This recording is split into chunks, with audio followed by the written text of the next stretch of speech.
बत्ती खोलिदिउँ त ल ये ल बत्ती आएछ ल ठ्याक्कै एक हप्ता भयो हाम्रो बत्ती गएर अनि आज हप्ता दिन पछाडि आज शनिबार हाम्रो बत्ती आउँदैछ इलाममा पहिरोको कारणले सबै पहिरोहरू के अरे पहिरोको कारणले गर्दा पुलहरू लडेर अनि त्यहाँबाट आज मात्रै बत्ती आउँदैछ ल अब हाम्रो स्मरणलाई के फिल भइरहेछ त आज यो सबैजनाले नमस्कार हैन अस्ति 2082 साल असोज 18 गते गएको पहिरोले यहाँ लाइन जस्तै वाइफाईको तार मिटरमा अलिकति समस्या आएको कारणले हामीले बत्तीको अलिकति अनुभव गर्न सकिरहेका थिनौं तर आज 2082 साल भदौ हैन असोज 25 गते आएको एक हप्तासम्म बत्ती नआउँदा चाहिँ कस्तो हुँदो रहेछ भने अन्धकारबाट निक्लेर चाहिँ कस्तो उज्यालो ठाउँमा राम्रो स्वर्गमा आए जस्तो हुँदो रहेछ बत्ती आएपछि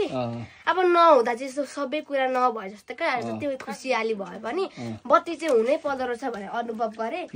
तर अहिले मैले जन्मिँदेखि यत्रो ठुलो भयो तर यस्तो पहिरोहरू गएको हुन त इलाममा